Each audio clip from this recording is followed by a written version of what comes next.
This implies that before the fall, there was to be pain in childbirth. The fall just multiplied it. Okay. If we look at the book of Revelation, Chip's favorite book, and Jesus and I have the same birthday, so you got to listen up. Revelation 12, what does it say? The woman cries out in pain when she gives birth to the man-child.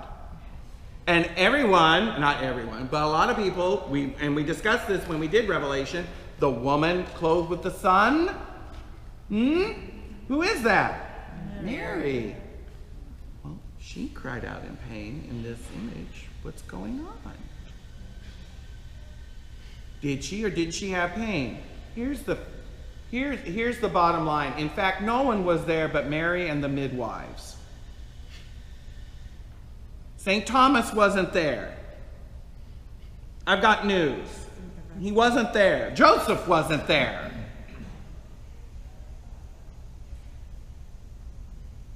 My conclusion is that Mary gave birth relatively easy with minimal pain or discomfort. But I think that she did have pain. I think it was a normal birth. And honestly, the only people that were there to know, minus the mystics, were the midwife relatives, and no one else bothered to say. Probably because it was an ordinary birth. Okay? So again, I don't think there was anything out of the ordinary for Jesus. I think much like the rest of Jesus' life, he lived an ordinary human life with all of its pains and sorrows and sufferings. And I think Mary, being perfectly joined to him, had the same experience.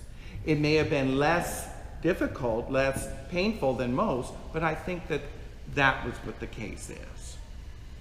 All right. Oh, Lord of mercy, are we finally over?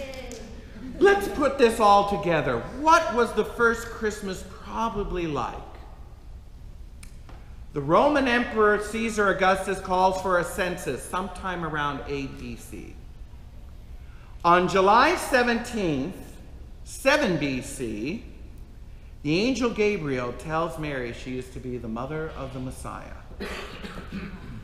That's the Annunciation. The word of this Roman enrollment for taxation hits those in Israel, and it's late winter, early spring, around 6 BC. I'm thinking between February and March. Joseph, they hear the word, they're going to obey the law. She's about 7 or 8 months pregnant at this time. He said, we better go, Mary. I mean, you're kind of far along. It's not that far, but we better get going. Okay. When?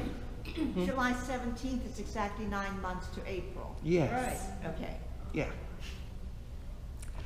So she's 7 or 8 months pregnant. So again, it's not this lugar idea. They're going to meet with some relatives. The place is full. It's packed with other kinsfolk. On April 17th, Chip's birthday, she gives birth. They have to go outside because there's no room in the inn, which means there's no room in the guest house. She and a couple of midwife relatives go with her. She gives birth relatively easily. Mary wraps Jesus, lays him in a feeding trough. The midwives go and tell Joseph. Okay?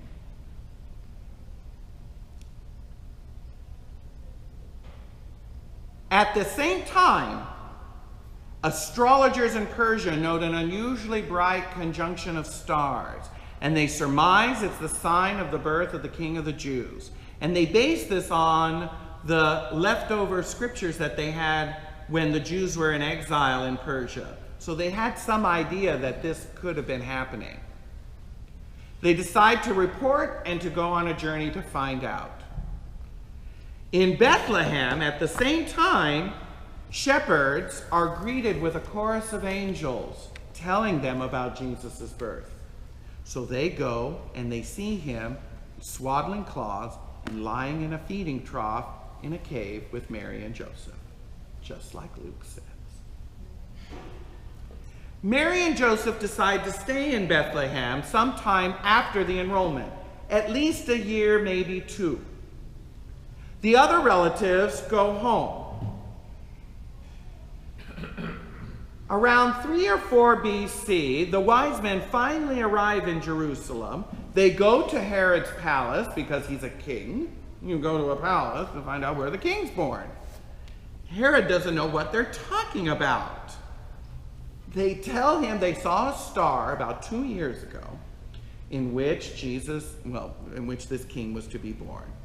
The wise men find out, according to the Jewish scribes, that the king would be born in Bethlehem. Oh, okay, let's go to Bethlehem. They leave and find the house where Mary is, and Jesus as a toddler. They give their gifts of gold, frankincense, and myrrh. And in a dream, they're told, don't go back to Herod, go back to your own country. Herod, in a rampage, kills all the children in Bethlehem 2 years and younger.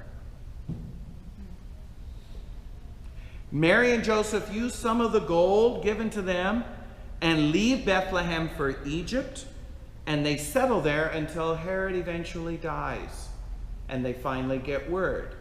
This is probably at least a year or 2 minimum.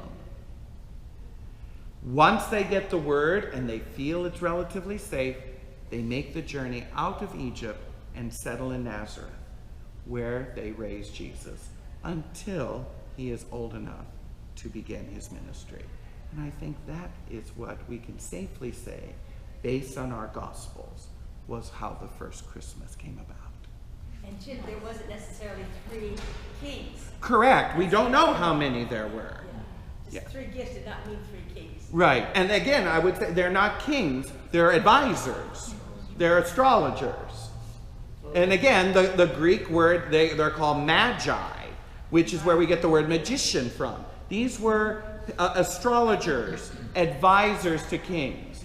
Not the charlatan-y type. I mean, they were kind of back then, but they were really astronomers. And they kept extraordinary records that we have to this day. We owe a lot of debt to these magicians of ancient times because of the astronomy that we got from them. I would go on further, but our time is up. But that's a Merry Deconstructed Christmas. That was excellent, thank you. He had a question. Oh,